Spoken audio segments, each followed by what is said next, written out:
मित्रों नमस्कार। मैं हूं सच्चिदानंद मिश्र।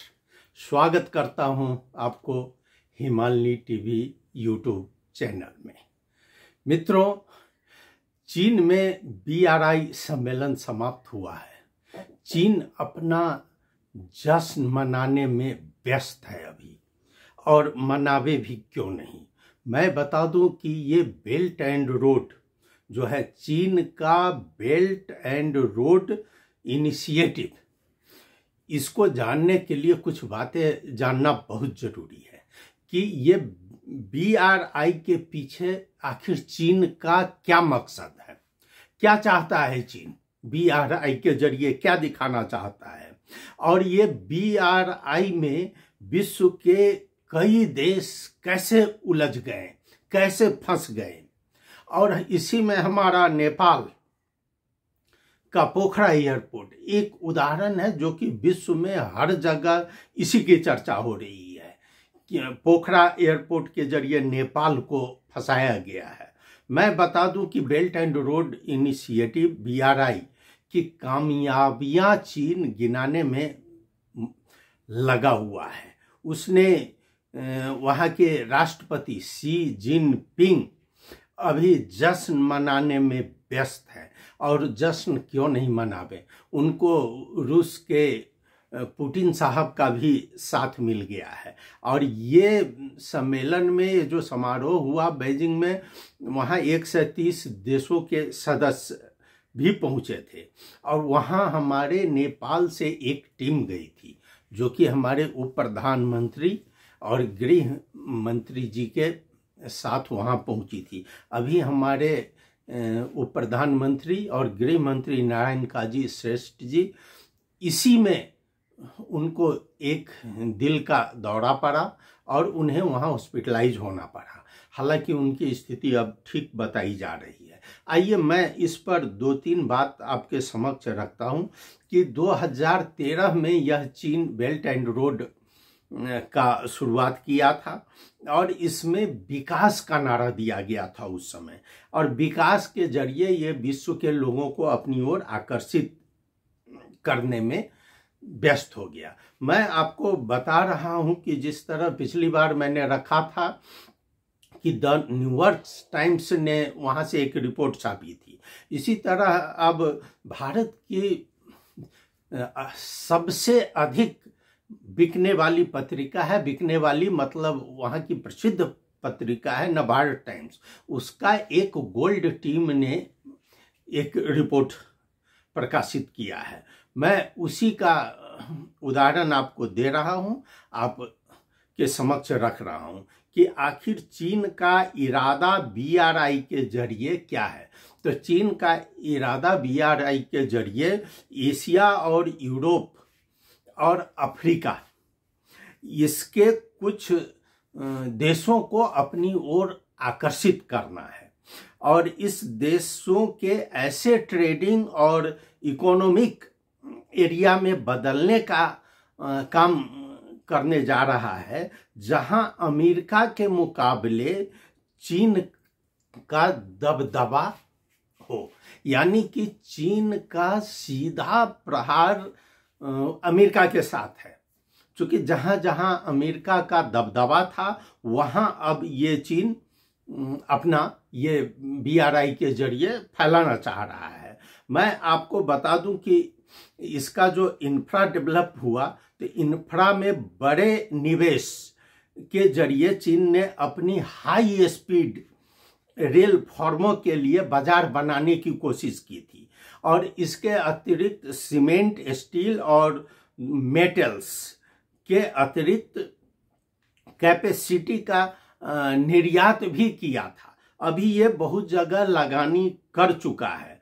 अब देखिए BRI यह है कितना बड़ा, जो इस रिपोर्ट में है। तो BRI के तहत अब तक 152 देशों ने चीन के साथ कुछ कुछ एग्रीमेंट किए हैं। अधिकतर देश एशिया और अफ्रीका के हैं। इनमें यूरोपियन यूनियन के 18 देश शामिल हैं, और G7 से भी इटली इस बार शामिल हुआ है इसी में।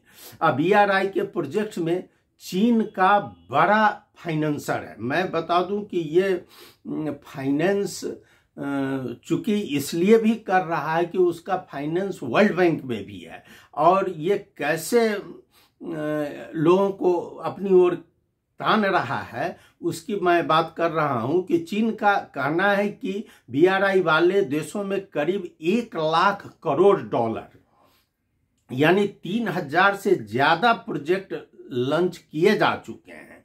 इन देशों के चाइनीज BRI की ओर आने की पीछे एक बड़ी वजह यही है कि वर्ल्ड बैंक सहित अधिकतर मल्टीलैटरल फंडिंग एजेंसियां इंफ्रास्ट्रक्चर के बजाय इसमें हेल्थ और एजुकेशन पर भी अब ये ज्यादा जोर देने लगा है। पहले हेल्थ और एजुकेशन नहीं था, लेकिन जब ये देश कुछ भागने लगे हैं उससे और देश में बहुत सारी समस्याएं उठने लगी है, तब इन्होंने हेल्थ और एजुकेशन को भी इसमें समावेश कर दिया है, जिससे कि देश को फंसाने में इनको सुविधा होगी। अब BRI के तहत चीन का लोन कई देशों के लिए एक अलग समस्या बना हुआ है। चीन ने BRI के प्रोजेक्ट्स की शर्तों में कड़ी सौदेबाजी की है।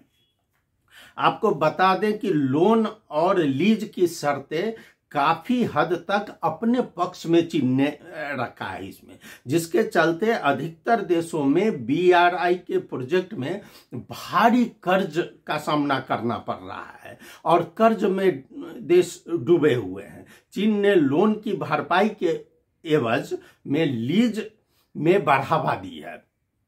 अब इसका सबसे बड़ा उदाहरण आप श्रीलंका का ले सकते हैं। श्रीलंका में हम्बनटोटा बंदरगाह जो कि एक एग्जाम्पल है, उसमें कर्ज में उसको डुबा दिया गया, बाद में इस बंदरगाह को वो लीज पर ले लिया है। अब आपको बता दें कि 99 साल की लीज पर अब चीन का ये बंदरगाह हो चुका है। श्रीलंका वैसे ही कर्ज में भी है और अब ये बंदरगाह भी चीन के अंतर्गत चला गया। श्रीलंका अपने कर्ज की शर्तें नरम करने के लिए अब अपना हाथ पैर फैला रहा है। उसने बहुत जगह गुहार लगाना शुरू कर दिया है। उसका कहना है कि इसके लिए उसने चीन के एक्सपोर्ट इंपोर्ट बैंक के साथ एक एग्रीमेंट किया है। भारी भरकम कर्ज जाम्बिया और पाकिस्तान जैसे देशों को भी चीन अब दे चुका है और ये दोनों को ले लिया है अपने इसमें कब्जे में। भारी भरकम कर्ज जाम्बिया और पाकिस्तान ये दोनों डूबे हुए हैं। अब G7 के मेंबर में इटली, आपको बता दें कि इटली जो चाइनीज BRI में फंस चुका है, अब इससे निकलने की कोशिश कर रहा है। अब उसका इटली के थिंक टैंक है ISPI का उसका कहना है कि अगले साल मार्च में BRI का प्रोजेक्ट्स का रिव्यू होना है और यह पूरी संभावना है कि इससे इटली निकल जाएगा। अब देखिए हमारा नेपाल तो फंसा ही हुआ है। नेपाल क्यों फंसा हुआ है सो आप सभी को मालूम है कि BRI के तहत नेपाल का पोखरा इंटरनेशनल एयरपोर्ट उसको जबरदस्ती शामिल करवा दिया।